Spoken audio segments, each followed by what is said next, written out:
What if everything you've been taught about God was only half the truth? What if the very creator you adore was just a shadow of something infinitely greater? There is a question that humanity fears to ask, a question so dangerous that entire empires have been built to bury it in oblivion. It is not a question about whether God exists, but about which God really exists. For millennia, you've been conditioned to look up, to a distant throne, to a harsh judge who rewards obedience and punishes rebellion. But what if this God who rules through fear is not the beginning of everything? What if he is only the architect, not the originator? What if beyond it, before it, above it, and within all, there is a source so pure, so radiant, that even the lesser gods tremble before its light? This is the truth that has been hidden from you. This is the flame that burned books to extinguish, that silenced wise men to suffocate. But the spark remains alive, inside you, waiting to awaken. Get ready. What you're about to discover will change everything. You were raised to believe in a God of rules, a God who commands from above, who punishes, rewards, and dictates the terms of his existence. This image has shaped civilizations, laws, and even the way you think about yourself. But what if this view was never the ultimate truth? What if the creator you were taught to worship was not the ultimate source, but only a shadow of something greater? The monad is that greater reality, the one beyond all duality, the eternal source from which everything flows. Imagine the difference between a lamp and the sun. A lamp shines brightly in a small room, but its light is limited. The sun, on the other hand, illuminates the entire world, giving life to everything it touches. The God of rules and punishment is like the lamp, bright but confined. The monad is the sun, unlimited, eternal, beyond anything the human mind can contain. It is not a person, it is not a ruler, but the infinite consciousness that breathes life into everything. Every star, every soul, every thought is its expression. Ancient voices tried to point us to it. Plato spoke of the good, so absolute that even language strives to capture it. Plotinus described the one as beyond thought, beyond even being itself. The sages of Egypt whispered about a hidden source of light, too radiant for mortal eyes. The mystics of India spoke of Brahman, the undivided reality that lies behind the veil of appearances. Across cultures, the same truth has appeared. All rivers flow from a single source, and that source is the monad. However, over time, the clarity of this vision has become obscured. Stories were rewritten, traditions reshaped, and humanity was guided to look outward rather than inward. Instead of the limitless one, people were instructed to serve a God who resembled a ruler, a judge, or a master. Instead of being shown to the inner light, they were taught to fear the hand that punishes from above, and slowly, the monad, the radiant fountain, was buried under layers of authority and obedience. Humanity was left worshipping the lamp while forgetting about the sun. You can feel the weight of this revelation. It disturbs you because it forces you to ask, who have you been worshipping all along? Have you been led to serve a power that rules through fear when the true God does not demand it, but simply is? Inside, a whisper asks you to look deeper, to question whether the God of law is really the God of light. The truth is simple but radical. The ultimate source is not a being outside of you, but the one within you. And once you glimpse that truth, everything you thought you knew begins to shake.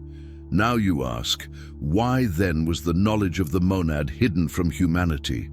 Because it threatened the very foundations of power. If every soul realized that the spark of divinity dwells within them, the priests would lose their authority, the kings would lose their thrones, and the empires would lose their chains.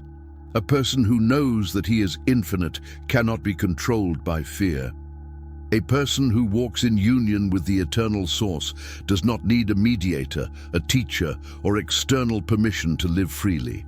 To preserve their authority, rulers and religious institutions changed history. Instead of teaching you that you are directly connected to the One, they have given you a God of law, a God of order and punishment, a God who is above creation and demands submission. This was not the monad, but something smaller, the demiurge, the artisan who shapes the material world but does not originate it. He is powerful, yes, but he is not supreme. Like a craftsman working with raw clay, he shapes what he has not created. The ancients compared him to a painter who believes he invented color. A painter can compose beautiful works, but the pigments, the light, the very possibility of vision, these come from a deeper source. The demiurge is like this painter, a molder, not the originator. It governs form, but the laws and energies that make form possible are born only from the monad. In some traditions, the demiurge was simply ignorant of this truth. At other times, he became arrogant, claiming to be the only God, demanding loyalty, insisting on worship. And herein lies the tension that shook the ancient world. If humanity began to question whether the biblical creator was not supreme, everything would fall apart. What priest could command obedience if his God were revealed as only a fragment? What prophet could demand loyalty if the true source was beyond his reach? What empire could justify its rule if the deity was not in the palace or the temple, but in the hearts of the common people? To protect the order from power, the monad had to be forgotten and the demiurge elevated. This suppression was not kind. Texts that spoke of the superior God were branded as heresy and destroyed. Teachers who dared to reveal the hidden truth were silenced, exiled, or executed. Communities that lived by the wisdom of the monad, Gnostic sects, mystical brotherhoods, were hunted down and erased. Over generations, only one narrative remained: a single, all-powerful, all-authoritarian creator God whose laws were not to be questioned. Fear became the foundation of faith, and obedience replaced inner awakening. However, even in the midst of suppression, glimpses of the monad survived. The Gospel of John begins with a whisper from her: "In the beginning was the Word, and the Word was with God, and the Word was God." Here, the word logos is not the demiurge, but the living expression of the monad, sound molding itself into reality. And when Jesus declared, "The kingdom of God is within you," he shattered the idea of a distant throne, pointing instead to the truth that the spark of the One resides in every soul. These were not declarations of obedience, but of awakening. Thus humanity was left with two competing visions. One presents a God outside of you, demanding reverence, obedience, and fear. The other points to the source within you, inviting remembrance, love, and unity. Most were taught to accept the first view and to fear the second as dangerous heresy. However, deep down, you can feel the question arising: which vision resonates with the truth you feel within yourself? The God who rules from afar, or the radiant source who breathes through his own being? Return now to the Garden of Eden, the story that most of humanity learned as children. Two figures, Adam and Eve, stand before a tree, warned by their God not to eat its fruit. A serpent tempts them, promising that their eyes will be opened and they will become like gods. They eat and everything changes. The traditional lesson is clear: disobedience has brought death and suffering to the world. Humanity has fallen. But look closer. The serpent promised knowledge, and knowledge is exactly what Adam and Eve received. Their eyes were opened and they did not die. Who then was telling the truth? Religion has conditioned you to see the serpent as deceiver, the embodiment of evil, Satan himself. But what if this interpretation was created to hide the deeper meaning? To the Gnostic eye, the serpent is not a villain, but a liberator, She is the one who revealed to humanity that they were never meant to remain blind. They were never made to be slaves in a garden of ignorance. Eating from the tree was not the fall of man. It was the rise of consciousness. Consciousness has expanded, and humanity has taken its first step toward becoming divine. What about the God who forbade the fruit? He warned that eating would bring death, but it did bring awakening. He cast out Adam and Eve, not because they had destroyed themselves, but because they had come too close to becoming like him. Behold, man has become like one of us, knowing good and evil, he said, fearful that they too could take from the tree of life and live forever. Here, the mask of benevolence slips. The God of Genesis appears not as a protector, but as a jealous ruler guarding his throne. Banishment was no punishment for sin, it was containment of potential.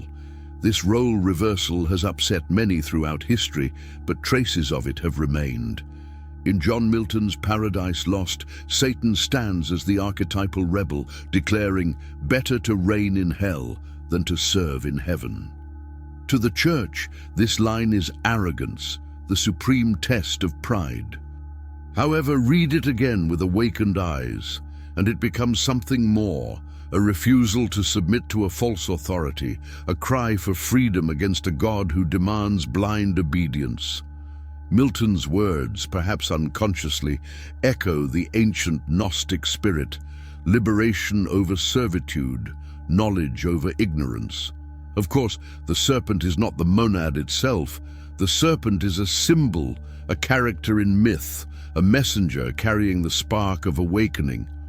The true monad remains beyond the garden, beyond God and serpent, beyond all duality. But in this story, the serpent plays the role of the reminder, the one who says to humanity, "You are not mere servants. You are divine beings in disguise." Seen in this way, Eden is not a tragedy, but a beginning, the first step in humanity's long journey toward remembering its true source. Ask yourself now, what does your soul resonate with most deeply? The voice that says, "Obey or be destroyed," or the voice that says, "Wake up and see that you are divine"? The first voice traps you in fear, the second invites you to freedom. The entire story of the fall, once re-examined, turns into a story of ascension, the moment when humanity first reached the monad, even if it did not yet know its name. Now, when you look around, it often feels like you're living in a world designed to limit you. Control systems shape every corner of existence. Governments decide their rights. Savings dictate its value. Religions define what you should believe. These are the structures of the demiurge, created to keep humanity obedient, fearful, and small. To most, this seems natural, the way things should be.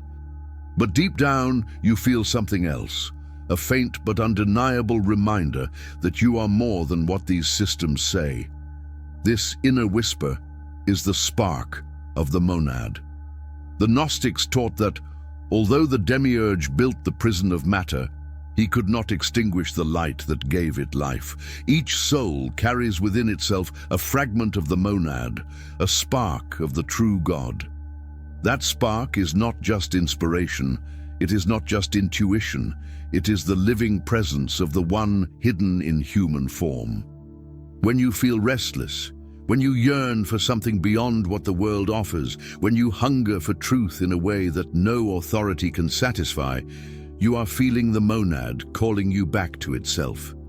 This spark is not separated from the monad. She is the miniature monad, the flame of eternity burning within the lamp of your being. To pursue this spark is to begin the journey of remembrance. It's like chasing a thread of light through a dark maze. The more you follow, the more the path opens up, and the more you realize that the prison has never been as solid as it seemed. The bars were made of illusion, and the key has always been within you. Now, why would the monad put you here, in this world of limitation? Because consciousness expands through contrast. In the silence of the infinite, the monad is complete.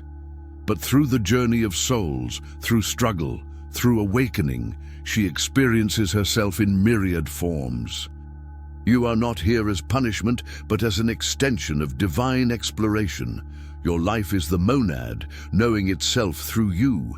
Each challenge, each awakening, each act of love is the one reflecting on its own infinity. So when you turn inward and chase the spark, you're not escaping reality. You are fulfilling your highest purpose. You are returning to the memory that you are not merely human, not merely a servant in a cosmic prison, but the monad discovering itself through your eyes. That spark is the truth, and the more you feed it, the brighter it grows, until finally the walls of illusion crumble and you come face to face with the one you have always been. When knowledge of the monad became too dangerous to be spoken aloud, he retreated into hidden channels. Mystics, sages, and seekers refused to let the spark die, even under threat of death. They encoded the truth in symbols, myths, and rituals so that it could survive the flames of persecution. The Eleusinian mysteries of Greece spoke of the soul's journey back to its source. The Hermetic schools of Egypt taught that everything is mind, that the material world is only a reflection of thought. Later, the Rosicrucians and Freemasons carried fragments of the same wisdom. Reality is born of consciousness, and each of us carries the light of the monad within us. However, the secret did not remain pure. As the centuries passed, some societies became elitist, corrupted by power or wealth. Still, within the outer shell, the inner teaching persisted, hidden in allegories, whispered in dark rooms, inscribed in symbols that only the initiated could read.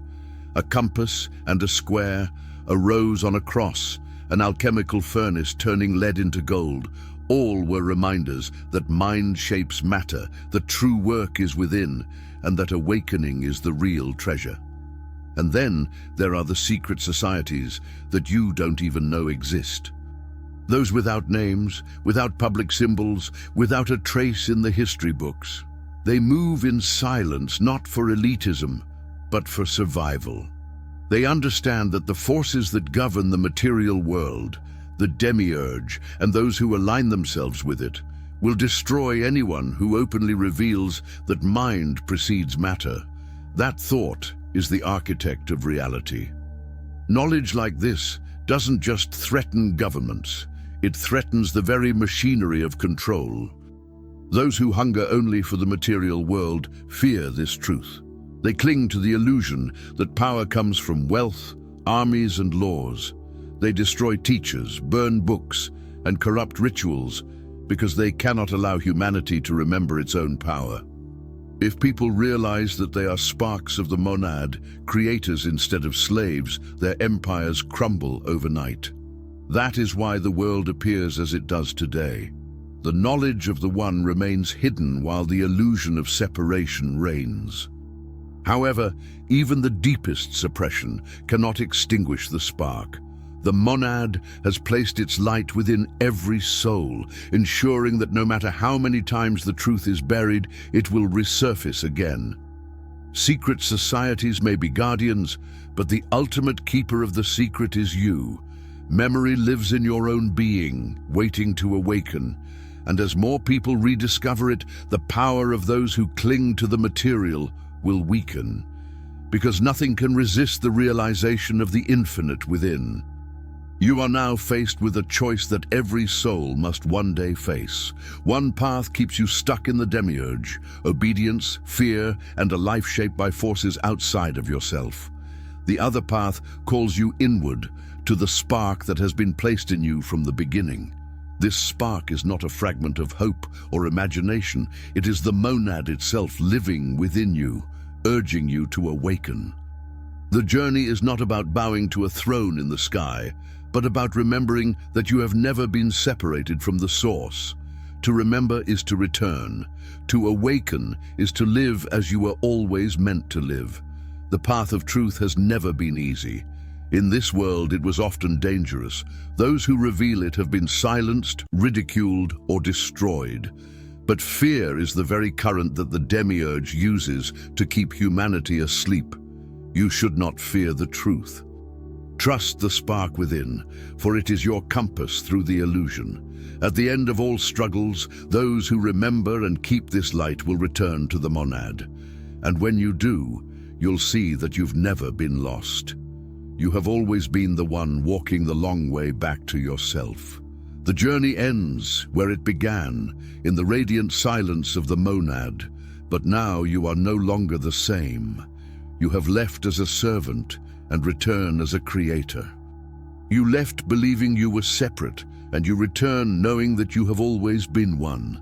The spark you carried through the darkness was not an external gift, but your own rediscovered essence. Every step you have taken, every doubt you have faced, every moment you have chosen the truth about comfort, all of this has been the monad remembering itself through you. No more questions because you have become the living answer. No more searching because you've realized you've always been home. And now, as you look back, you see others still walking in the labyrinth, still chained to the illusion, still serving the demiurge without knowing it. You smile because you know that they also carry the spark. And one day, when the inner call becomes too loud to ignore, they too will awaken. Because the monad never abandons its children. It just waits, patient and eternal, until each spark returns to the infinite flame from which it has never truly separated.